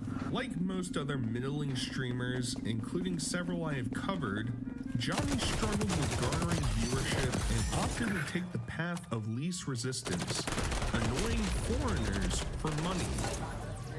I really would appreciate you guys, even $1, $2, even means a lot to me. Thank you guys so much. You don't have to. I do the content for free, but it just helps me. Every night I spend $100, $200 making content. I don't make anything from it. Johnny tried to hitch his train onto Ice Poseidon, but was quickly ousted from said community. This Johnny guy, that guy said that it was me. He did everything because of me. Yo, somebody tell Ice unban me. I'll raid his ass. Somebody tell Ice unban me. He banned you? I'm banned from his Kick chat, his Discord, his everything. Like Somali is a domain, like Voldemort. So if you're rejected by the king of IRL, you might look to leech off lesser-known streamers, including one who happened to die during a trip he had in Thailand. He's letting me out of a headlock. Wait, what? Yeah. Wait, what are you talking about? Like any good event in Thailand, Johnny began his debauchery messing with the locals and then eventually getting choke-held by a local. Bad dude, like you come from, I don't know where you come from, bro, but I'm poor as dog, and I just want to make it. And I look at all these other people. Oh shit!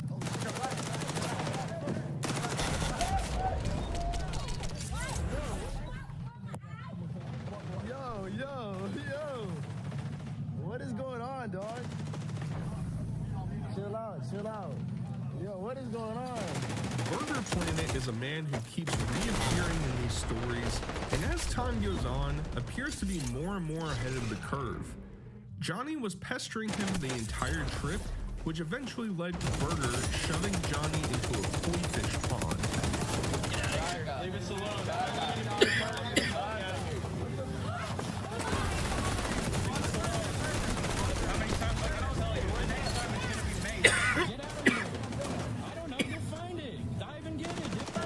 A man who keeps reappearing in these stories, and as time goes on, appears to be more and more ahead of the curve.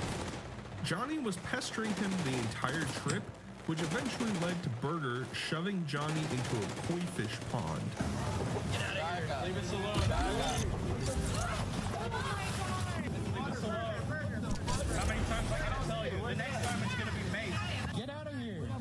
I don't know. Go find it. Dive and get it, dude. What do you not understand about that? Xenon Planet this, bitch.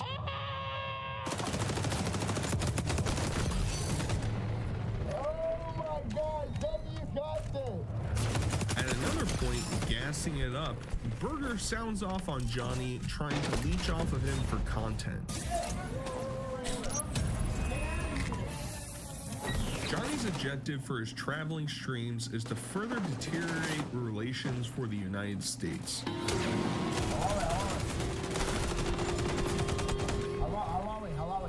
Chinese phone. Hawaii. His biggest controversy in Japan is his repetitive desire to bring up the nuclear strikes from World War II. The worst is the fact that the majority of these people understand broken English, and it takes extreme reiteration to get his point across. This young man is probably on hour 80 of his 100-hour work week and is being pestered by an ignorant foreigner. We're gonna do again. What? Hiroshima, Nagasaki. We do again. You understand?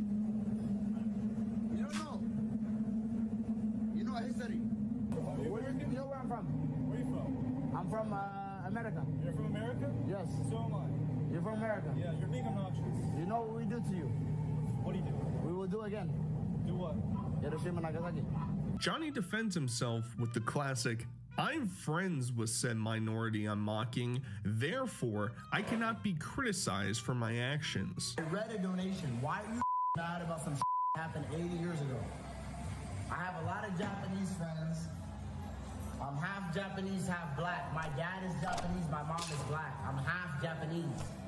If you're mad about it, I'm sorry. I'm literally half Japanese. While I won't play the audio, a tried and true tactic of Johnny is to play racist and disrespectful audio over speakers in public to disrupt everybody around him. The next controversy Johnny succumbed to was trespassing at an active construction site while wearing a Halloween mask. This also consisted of him shouting and running around at random citizens on the streets. Oh. That's crazy. Oh. He put a tour on Spidey.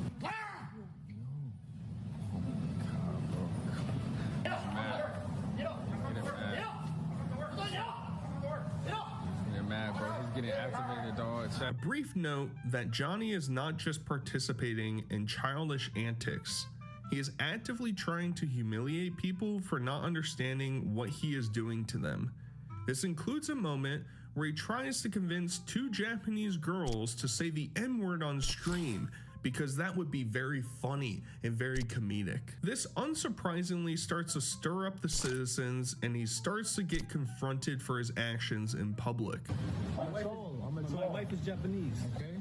You go in there insulting people like that. You know how many people died from Hiroshima joking about that? No, I was wrong. Don't do it again, bro. I seen how people in Tokyo whoop your ass. You're lucky I don't do the same, bro. Is that a threat? It is, yeah. Because you go out harassing people like that, innocent people who didn't do anything.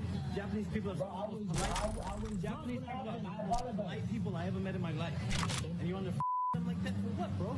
For a little bit of clout? It's pathetic. Come on, man. When he's not being a little bitch cowering, lying about, and not taking responsibility for his actions, he'll try to demean someone who he knows he can't physically be dismantled by.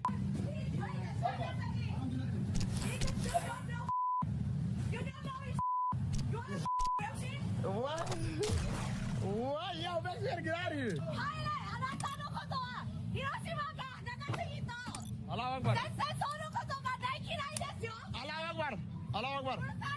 I've also got to shout out this random Japanese man who doesn't stand down to Johnny and even tries to pester him himself. You gotta love the random drunk homeless guy blabbering in the background as well. Who is it? I'm a comedian.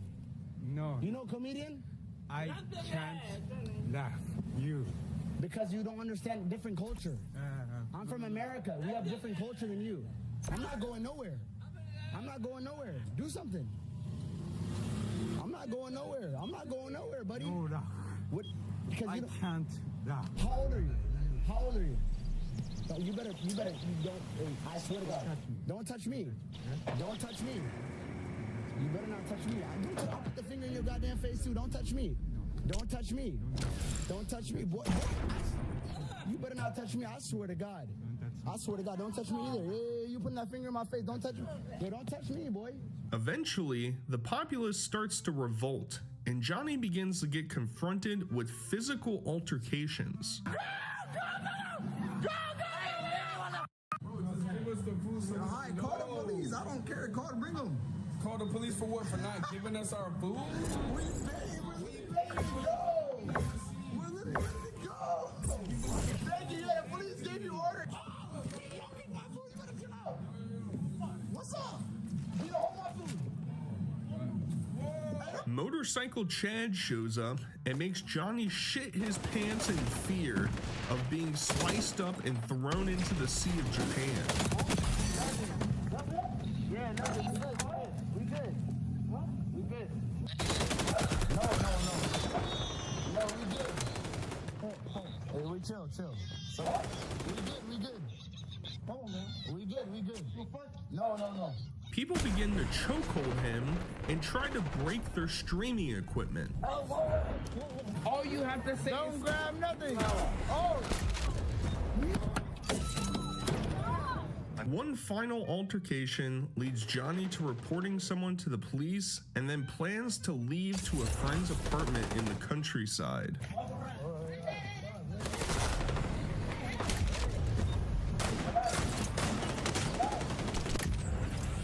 Relax, nothing, no problem.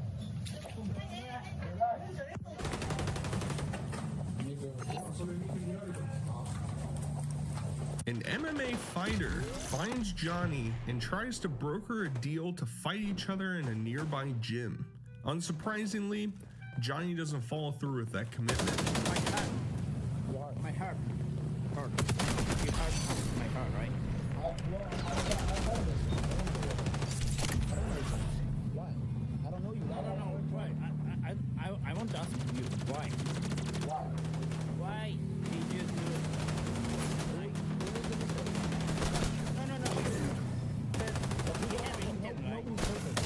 Upon reaching his friend's house, a group of locals find his location and demand repentance at his front door.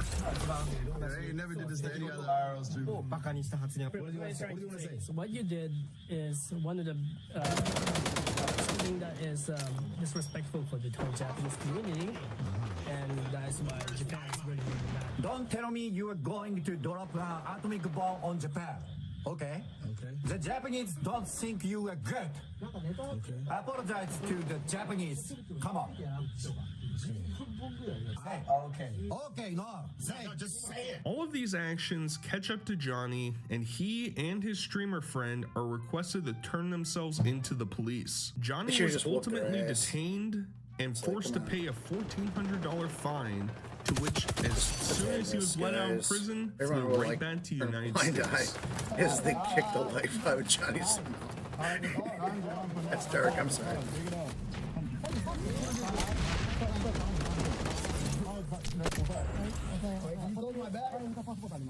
After several months of doing Zoom prank videos, Johnny decides that his no travel commitment is going to be turned around and that he must visit the Holy Land to truly become one of God's chosen people.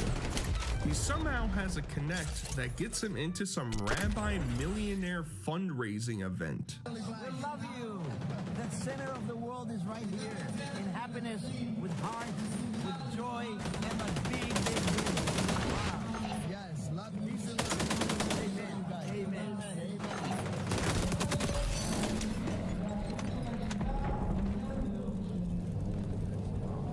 My net worth going up. I'm in a room with millionaires.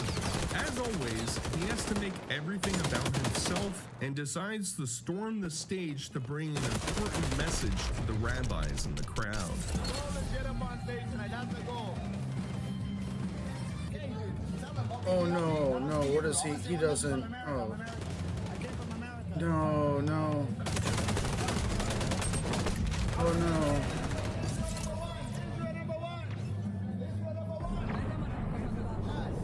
Also, shout out to Israeli doppelganger of Fuzi. Johnny does his usual antics and is being a menace on the streets, which leads to one of the locals believing that he is snitching on them to the police, which leads to a group of people chasing down Johnny and his cameraman and beating the shit out of them. Relax. Why you snitch on me? Relax, bro. I don't want no problem. I don't want no problem. I didn't say nothing about you. I don't want no problem, bro. Touch me, man. Hey.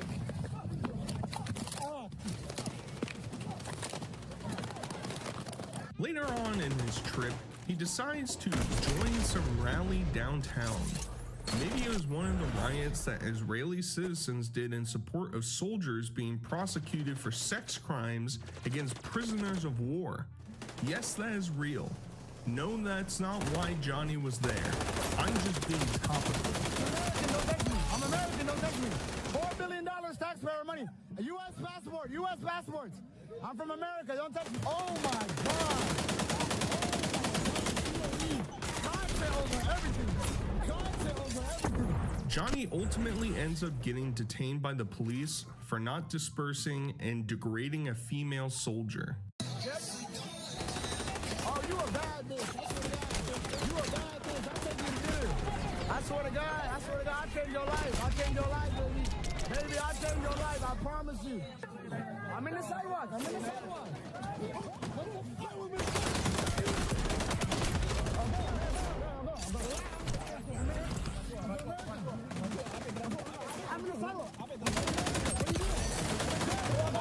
That's some fuck around and find out right there. Like,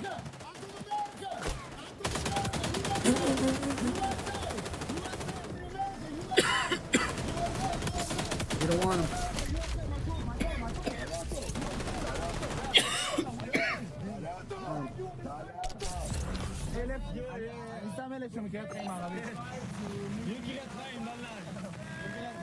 Johnny's proclivity to cause chaos in Asia stems to his potential final resting place, South Korea.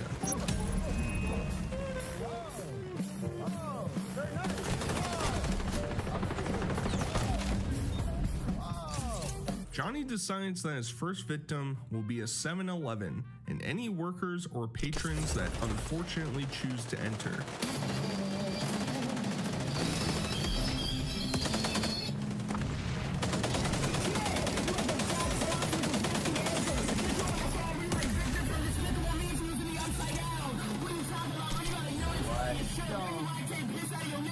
He chooses to blast music in the space and drink while being scolded by the employee. No. Here. I eat that ramen.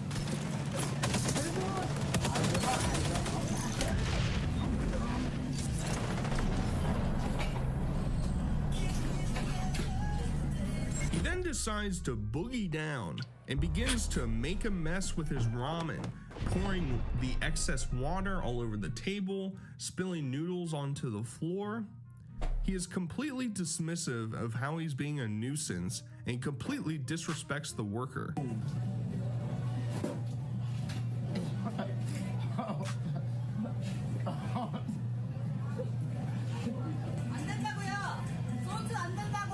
up, bitch. Call the police, stupid ass bitch. Stupid ass. I didn't even drink here. Are you dumb? I already got you, stupid ass, bald ass bitch. As if he hasn't learned his lesson, he decides to get in a fight with a man at the train station and almost gets sucker punched while on the bus. Oh, black. Whoa. Yo, hey. Whoa. I call the police. 112. I call the police. You better relax. Relax. It's in my face. Call the police.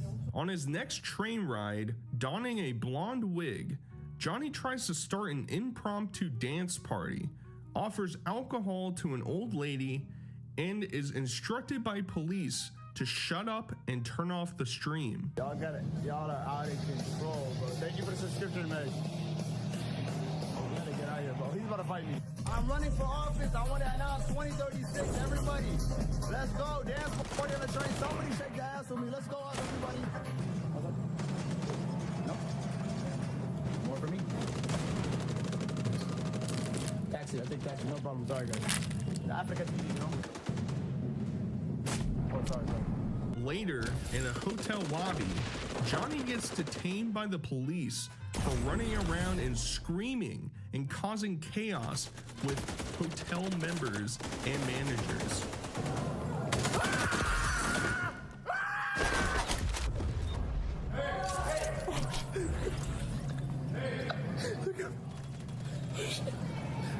What? Okay, I know.